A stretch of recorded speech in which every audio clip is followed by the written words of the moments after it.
آج ہم آپ کو اس ویڈیو میں بتائیں گے کہ کیسے قارون نے حضرت موسیٰ علیہ السلام پر تہمت لگایا اور پھر کیسے حضرت موسیٰ علیہ السلام نے اللہ سے دعا کی اور قارون کا خاتمہ ہوا۔ اللہ تعالیٰ نے جب حضرت موسیٰ علیہ السلام پر تورات نازل کی تو حضرت موسیٰ علیہ السلام نے اس کو تختیوں پر لکھا تھا۔ حضرت موسیٰ علیہ السلام نے اپنی قوم سے فرمایا کہ ان تختیوں سے تورات کو نقل کر کے کتابوں پر لکھو، اس کو پڑھو اور اس پر عمل کرو۔ تب لوگوں نے اس کو کتابوں پر نقل کیا۔ اللہ تعالیٰ کا حکم ہوا کہ اے موسیٰ سے کہو اس کتاب کو بہت زین و زیبت سے رکھے۔ حضرت جبرائیل علیہ السلام نے آ کر حضرت موسیٰ علیہ السلام سے کہا کہ جو گھاس میں نے تم کو دی تھی کہ بچھڑے کو رکھ کر اس میں جلا ڈالو، وہ گھاس اور ایک اور قسم اس میں ملا لو، پھر تم جس چیز پر اس کو رکھو گے اللہ کی قدرت سے اگر تانبے پر رکھو گے تو سونا ہوگا، اگر پتل پر رکھو گے تو چاندی ہوگی۔ تب حضرت موسیٰ علیہ السلام نے ایک رکا یوشع کو لکھا اور ایک قارون کو لکھا کہ فلانی گھاس مجھے لا دو، اور ایک رکا کلوت کو بھی لکھا کہ فلانی گھاس مجھ کو درکار ہے، بھیج دو۔ تب تینوں نے گھاس منگوائی۔ قارون نے یوشع سے کہا کہ مجھے دکھاؤ کہ تمہارے رکے میں حضرت موسیٰ علیہ السلام نے کیا لکھا ہے۔ قارون چونکہ چلاک تھا، اس نے اس کا رکا پڑھ کر پھر کالوت کا بھی پڑھ لیا اور ان تینوں گھاسوں سے اس نے کیمیائی بنانا سیکھ لیا اور وہ تینوں گھاسیں حضرت موسیٰ علیہ السلام کو دے دی۔ قارون چونکہ حافظ تورات تھا، اس نے چپکے سے سب کچھ دریافت کر کے گھر جا کر چپکے سے کیمیائی بناتا رہا۔ اس نے بہت دولت جمع کر لی اور اللہ کے سوا کوئی اس کے حال سے خبردار نہ تھا۔ جب بہت زیادہ دولت جمع ہو گئی تو مال کی محبت کی وجہ سے زکوٰۃ اور صدقہ نہیں دیتا تھا اور پھر اللہ کا حکم بھی نہیں مانتا تھا، اسی وجہ سے کافر مردود ہوا۔ روایت ہے کہ قارون حضرت موسیٰ علیہ السلام کا چچیرا بھائی تھا، وہ بیٹا صافن کا تھا اور صافن بیٹا فحش کا اور فحش بیٹا حضرت یعقوب علیہ السلام کا تھا۔ جب دنیا کی دولت اس نے جمع کر لی تو وہ اپنے تکبر و غرور میں پرورش پاتا رہا اور حضرت موسیٰ علیہ السلام کی نافرمانی کرنا شروع کر دی۔ اسی وجہ سے اللہ تعالیٰ کے نزدیک وہ کافر ہے۔ قرآن پاک میں اللہ تعالیٰ فرماتا ہے قارون جو تھا حضرت موسیٰ کی قوم سے، پھر وہ شرارت کرنے لگا اور پھر ہم نے اس کو دولت کے خزانے دیے کہ کنجیوں سے کئی مزدور تھک گئے۔ ایک اور روایت میں ہے کہ اس کی کنجیاں اٹھانے کے لیے 60 مزدور تھے اور ایک کنجی کا وزن 1.5 درہم تھا، اور ایک روایت میں یوں بھی آیا ہے کہ اس کی کنجیوں کا بوجھ 70 اونٹوں جتنا تھا۔ جب اس کی قوم نے اس کے پاس اتنا زیادہ مال دیکھا تو اس سے کہنے لگے، جیسا کہ ارشاد باری تعالیٰ ہے، جب قارون کو اس کی قوم نے کہا مت خوش ہو، تحقیق اللہ تعالیٰ نہیں دوست رکھتا ہے خوش ہونے والوں کو۔ اس کی قوم اس کو سمجھاتی کہ اللہ کے مال کو سیدھی راہ میں خرچ کر اور زیادہ مال سے آخرت کما، اور وہ کام کر جس سے ہلکے خدا کو فائدہ پہنچے اور ان پر تیرا احسان ہو جیسا کہ اللہ تعالیٰ نے تجھ پر احسان کیا ہے، اور اللہ تعالیٰ کی زمین پر فساد مت پھیلاؤ، اور اللہ تعالیٰ دوست نہیں رکھتا ہے فساد پھیلانے والوں کو۔ اپنے مال سے زکوٰۃ اور خیرات دیا کرو محتاجوں کو تاکہ آخرت میں تمہارا بھلا ہو۔ لوگوں پر بھلائی کرنے کے لیے اللہ تعالیٰ نے قرآن پاک میں بھی فرمایا ہے، یعنی بھلائی کر جیسی اللہ تعالیٰ نے بھلائی کی تجھ سے۔ قارون نے جب یہ بات سنی لوگوں کی تو کہنے لگا، جیسے کہ ارشاد باری تعالیٰ ہے، قارون بولا اے موسیٰ علیہ السلام کہ مجھ کو ملی ہے دولت ایک ہنر سے جو میرے پاس ہے، اور تیرا اللہ میرے حال پر حق نہیں رکھتا ہے۔ حضرت موسیٰ علیہ السلام نے قارون کو بہت سمجھایا لیکن قارون نے حضرت موسیٰ علیہ السلام کی کوئی بات نہ مانی اور باغی ہو گیا۔ پھر اس نے بہت عالیشان مکان بنوایا۔ پھر اس نے اسرائیل کو دعوت دی اور وہ لوگ دو گروہوں میں ہو گئے۔ ایک گروہ تو وہ تھا جو حضرت موسیٰ علیہ السلام کی اطاعت و فرما برداری میں رہا، اور ایک قارون کے ساتھ فساد اور شیطانی میں لگ گیا۔ ایک دن قارون اپنی بیوی کو بہت خوبصورت لباس پہنا کر اور اپنی لونڈیوں کو زیورات سے آراستہ کر کے شہر میں نکلا۔ وہ لوگ جو دنیا کی عیش و عشرت کے طالب تھے وہ اس کو دیکھ کر حسرت سے کہنے لگے کہ کاش ہمیں بھی اس طرح کا مال مل جائے جیسے کہ قارون کو ملا ہے۔ بے شک قارون بڑی قسمت والا ہے۔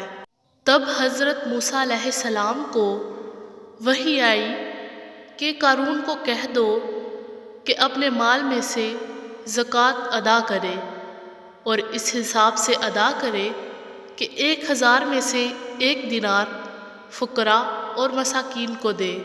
اگر نہ دے گا تو وہ مغضوب ہوگا۔ حضرت موسیٰ علیہ السلام نے جب قارون کو زکوٰۃ ادا کرنے کا کہا تو قارون نے اپنے مال کا حساب لگا کر دیکھا تو بہت روپیہ اس کے مال کی زکوٰۃ نکلتی تھی۔ یہ سوچ کر کہ اس کا اتنا روپیہ زکوٰۃ میں چلا جائے گا تو اس نے حضرت موسیٰ علیہ السلام کو کہا، اے موسیٰ، میں زکوٰۃ دوں یا نہ دوں، تم کو اس سے کیا واسطہ؟ حضرت موسیٰ علیہ السلام نے کہا کہ کیمیائی بناتے وقت سونے چاندی کے جتنے بھی ریزے گرتے ہیں اگر اتنے بھی محتاجوں کو دے ڈالو تب بھی زکوٰۃ ادا ہو جائے گی۔ تب قارون نے کہا کہ اگر میں زکوٰۃ اپنے مال کی دوں تو تیرا اللہ مجھ کو کیا دے گا؟ اس پر حضرت موسیٰ علیہ السلام نے کہا کہ اس نیکی کے بدلے تجھ کو جنت ملے گی۔ پھر وہ مردود بولا کہ جنت سے میرا کیا کام ہے؟ جب حضرت موسیٰ علیہ السلام قارون کو زکوٰۃ کا حکم دیتے رہے اور اسے سیدھی راہ پر لانے کی کوشش کرتے رہے تو قارون نے حضرت موسیٰ علیہ السلام پر تہمت لگانے اور لوگوں میں ان کو شرمندہ کرنے کا سوچ لیا۔ ایک دن ایک بہت خوبصورت عورت جو قوم بنی اسرائیل میں سے تھی قارون کے پاس گئی اور قارون نے اس سے کہا کہ میں تجھ کو 1000 اشرفیاں اور بہت مختلف قسم کے زیورات اور اچھی اچھی پوشاک دوں گا، تو میرے واسطے ایک کام کر۔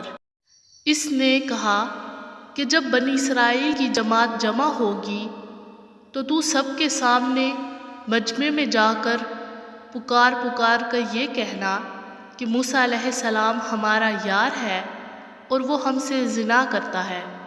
بس اس عورت نے دولت کے لالچ میں ہاں کر دی اور کہا کہ اچھا میں ایسے ہی کہوں گی۔ بس قارون نے اس عورت کو روپے پیسے دے کر رخصت کر دیا۔ اتفاق سے حضرت موسیٰ علیہ السلام ایک روز اپنے منبر پر بیٹھ کر خطبہ وغیرہ کر رہے تھے اور ان کے گرد قوم بنی اسرائیل بیٹھی ہوئی تھی۔ قارون نے موقع پا کر اس عورت کو وہاں بھیج دیا اور خود بھی وہاں پہنچ گیا۔ حضرت موسیٰ علیہ السلام لوگوں کو حلال و حرام کی باتیں بتا رہے تھے اور یہ بھی بتا رہے تھے کہ جو شخص اپنے مال کی زکوٰۃ اللہ تعالیٰ کے واسطے نہ دے گا تو اللہ تعالیٰ اس کو اپنے عذاب سے گرفتار کرے گا اور اللہ تعالیٰ اس سے اس کا مال واپس لے لے گا، اور جو زنا کرے گا اس کو سنگسار کرے گا اور اس کو سنگسار کر دینا ہوگا، یعنی دنیا میں بھی ایسا ہوگا اور آخرت میں بھی اس کے ساتھ ایسا ہی ہوگا۔ پھر قارون مردود نے اس مجلس میں جا کر کہا، اے موسیٰ علیہ السلام، اگر تم نے زنا کیا ہوگا تو تمہاری کیا سزا ہے؟ حضرت موسیٰ علیہ السلام نے اس کے جواب میں کہا کہ میرا بھی قتل واجب ہے۔ قارون بولا، البتہ تم نے زنا کیا ہے، میرے پاس گواہ موجود ہے۔ پس قارون نے اس عورت کو بلا کر حاضرین مجلس کے روبرو کہا کہ بتاؤ موسیٰ علیہ السلام نے تم سے کیا بدفعلی کی تھی؟ وہ چاہتی تھی کہ بولے کہ حضرت موسیٰ علیہ السلام میرا یار ہے۔ اتنے میں اللہ کی مرضی سے دل اس کا جھوٹ بات سے پھر گیا۔ اس نے کہا، اے مرد موسیٰ، تو پاک ہے اور جو کچھ قارون کہتا ہے جھوٹ ہے، اور میں اللہ تعالیٰ سے ڈرتی ہوں۔ حضرت موسیٰ علیہ السلام اس بات کو سن کر بڑے متعجب ہوئے اور غش کھا کر اپنے ممبر سے گر پڑے۔ فوراً حضرت جبرائیل علیہ السلام آئے اور آ کر حضرت موسیٰ علیہ السلام کو اپنی گود میں اٹھا لیا، اور پھر ان کو ہر طرح کی تسلی دینے لگے، اور پھر کہا، اے موسیٰ علیہ السلام، اللہ تعالیٰ فرماتا ہے کہ زمین تمہارے حکم کی تابع ہے، اور تم جو چاہو قارون کو سزا دو۔ یہ سن کر حضرت موسیٰ علیہ السلام نے قارون سے کہا، جھوٹ مت بولو اور اللہ تعالیٰ سے ہر وقت ڈرتے رہو۔ اس مردود نے حضرت موسیٰ علیہ السلام کو جواب دیا کہ میں ہرگز تمہاری بات نہ مانوں گا۔ پھر حضرت موسیٰ علیہ السلام نے اللہ کے حکم سے اپنا عصا زمین پر مارا، اور پھر کہا، اے زمین، تو اس مردود کو اپنے اندر دبا لے۔ یہ حکم سنتے ہی زمین نے اس کے تحت سمیت اس کو اور جو اس کے فرما بردار تھے سب کو ٹخنوں تک دبا لیا۔ اس کے بعد وہ لوگ سب کے سب حضرت موسیٰ علیہ السلام سے فریاد کرنے لگے کہ اے موسیٰ علیہ السلام، ہم کو اس سے بچا لیجئے، ہم کبھی ایسا نہ کریں گے اور نہ ایسی کوئی بات آپ سے کہیں گے۔ پھر حضرت موسیٰ علیہ السلام زمین کو غصے سے کہا، اے زمین، ان کو دبا لے۔ ایک روایت میں آیا ہے کہ اس مردود نے حضرت موسیٰ علیہ السلام سے 70 مرتبہ معافی مانگی اور اپنے اعمال سے توبہ کی۔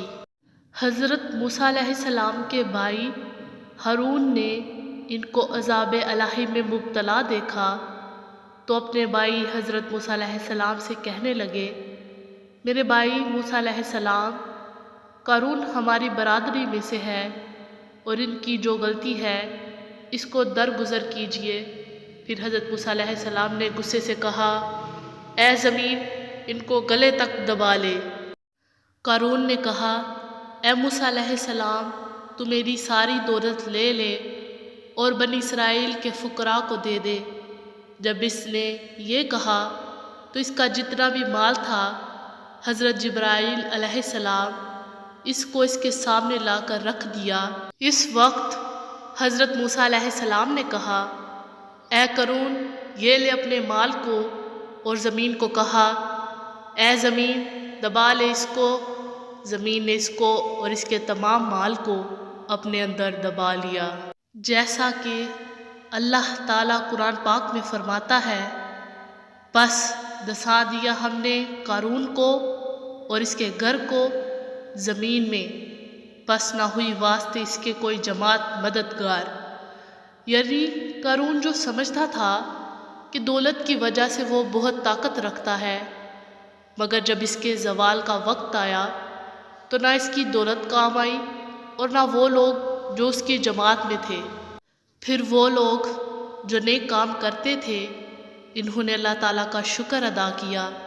وہ بولے، اگر اللہ تعالیٰ ہم پر احسان نہ کرتا تو ہم کو بھی زمین میں دسا دیتا، یعنی اگر اللہ تعالیٰ کا فضل ہم پر نہ ہوتا تو ہم بھی قارون کی طرح زمین میں دنس گئے ہوتے۔